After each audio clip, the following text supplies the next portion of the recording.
Well, we left last season. It was such a crazy cliffhanger for everybody. We really wanted to do that to put everybody in the worst possible situation, and then figure out how we were going to get out of it. So I think one thing we can promise is that there are not going to be any easy answers for how everybody gets out. Last season was plotted with such meticulous care across the board. Everybody, knew where we were going from the beginning, and hopefully we set you up for a good reveal at the end. And we want to do the same thing this year. So there will be a lot of surprises, a lot of new twists and turns.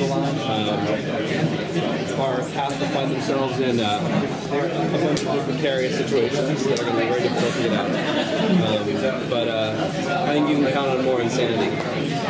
That's good. Yeah. So how are you involved in it in season 2? Can you give us anything? Well, I'm not going to be pregnant. I know that's what you were thinking. Twists and turns, but yeah, it's Kurtzman way. You don't think they're going to be pregnant. I knew pregnancy was coming. Then Craig, you're killing me. I got locked up. So I'm still, I think, dealing with the aftermath of what that is. And I think that's a tough position for someone who had so much power to fall from grace so quickly to me. And I don't get to see Mrs. Banff anymore. I don't get to see her.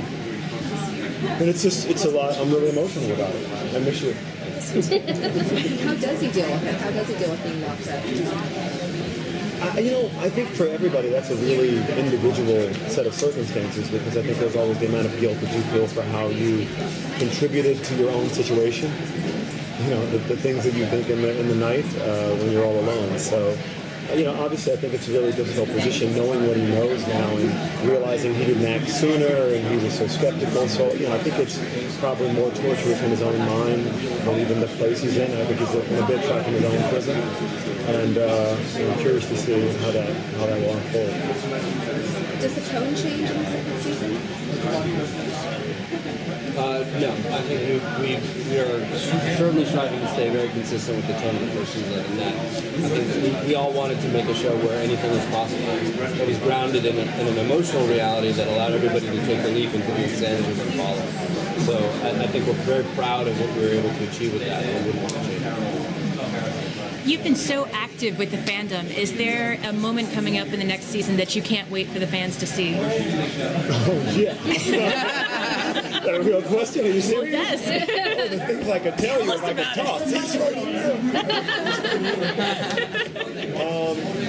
It's exciting, I think. I think what happens with Lyndie's characters is really, it's exciting just watching the way the characters are unfolding and the story is evolving and the second horseman is here, but in a complicated way. So, yeah, it's going to be, the live tweets this year are going to be kind of off the chain. Well, I love how the Mill sisters, I loved in the beginning how they were like, fighting all the time. Ichabod had to separate them and stuff, and now there's this close kind of bond. Are you going to be the one that sort of figures out how to get Abby out of purgatory, or? Oh, I can't tell you that. But I can speak to their relationship, and I love how it was a struggle for them to get as close as they were at the end of season 1. I think we worked really hard to get there, and I'm excited to explore that relationship further in season 2. Siblings are so tumultuous at the best of times, so I think that there's a lot of really good stuff there to explore. Well, one of my favorite scenes was actually when you guys were Rambo'd up, and you went, are we gonna get to see I'm sorry, Rambo. Rambo'd up? Are we going to see more between Irving and Jenny, possibly? Because I like the chemistry you guys have in working together. What do you think? I don't know. I'm going to ask Mark and Alex and Bob about that. That sounds like a really good idea. I'm waiting for the scene for when Jenny Booty calls Irving. I'm being honest. I want it to I've asked happen. them to write it so many times. I'm vigilant. I'm trying to fit it in. It just doesn't seem like it. It just It's, I think really what's special about the show is that the chemistry amongst all of us is really special. The way we interact off camera is not, as our characters obviously different on the screen, but I think that's kind of what's special about Sleepy Hollow. So I'm sort of excited for a lot of pairings. I mean, that's one, but just getting an opportunity to be with Ichabod is also an interesting one, and always seeing them together and how Katrina and Abby are together, that's also complicated and juicy. So that's kind of the fun of it, I think. Well, now is Captain Irving? Is he going to Is he going to get a divorce? Is that going to go through? If you think for 1 second I'm going to tell you something before I tell my wife, you lost your mind. What is going on here? Trying to give me a shot. I'm not asking. I know, really. Please take Those horsemen. Jill Marie Jones would choke me to death if I tell you. Absolutely not. I think it's obviously complicated in the story. I mean, anytime someone goes off to prison, irrespective of how broken the relationship was in the beginning or not, there's still a longing and a feeling of loss. And she knows things that she didn't know before about what's going on. You know what I mean? And she had such an intimate experience with her daughter. So in some ways, it's got to be horrific for her as well to sort of have to deal with her husband and his child and all that's going on. Well, what has been the best moment for you guys filming it this season 1? What has been the funnest that you guys had filming? I guess what was the best scene or one of the stunts, whatever? What was one of the best things? You said season 1. Yeah, season 1. No, I'm not. I won't. No, season 1. I think for me, it was one of them. There were so many, but the one that popped into my mind just then was the possession scene. Yeah. Possessed It's insane. attacking her. That was so fun. The harness and the makeup. It was funny. I walked onto set and the still photographer, Brownie Harris, was in this airbrush makeup and he came up to me and was like, "Man, you look exhausted. Did you sleep last night?" I'm a demon right now. What did you watch for inspiration for that? Everything. I've watched horror all my life, yeah, it's like a bucket list moment for me to play. You guys do your own stunts, a lot of them, or? As much as we can, but we always have really great stunt people. In fact, I love my stunt double, Bethany Levy. She looks a lot like me. We go out a lot, and people ask for sisters all the time. But I try to do as much as I can, and then she does the really hard stuff. Let me be modest. She's got. I'm sure you remember the scene where she pulls out 2 guns at the same time. When I saw the dailies, I was like, that woman has some training. That's unbelievable. And she's also apparently got a lot of martial arts training. So. I did that martial arts for many years.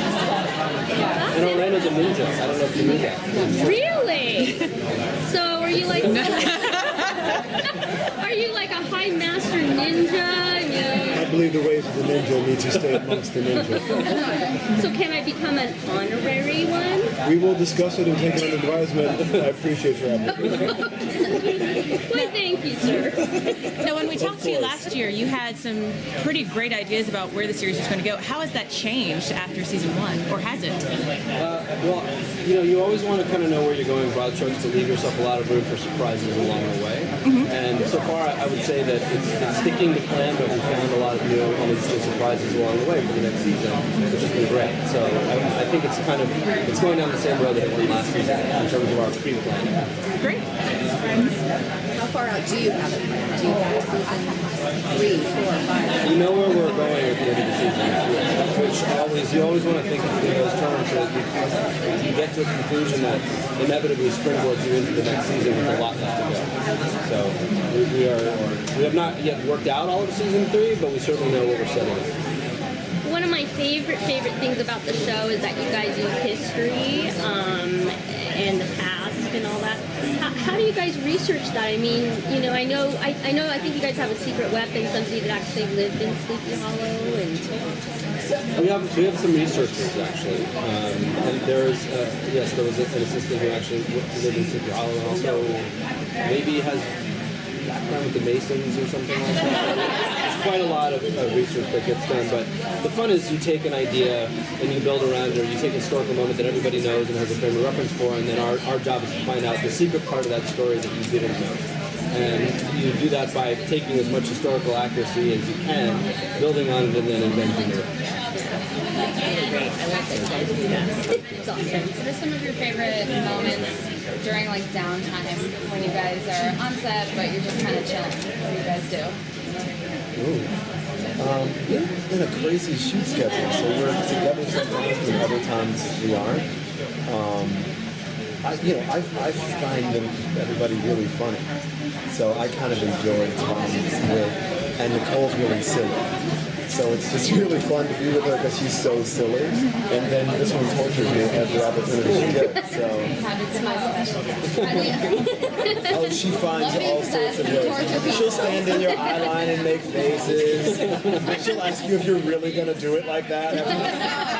When you finish the moment, she'll go, "Are you really going to do it like that?" I mean, it was great. Right? Are you really going to do it like that? Like, yeah, she has her ways. So we have a lot of fun together. So I think those interactions are probably the most fun, and they kind of happen whenever they're happening.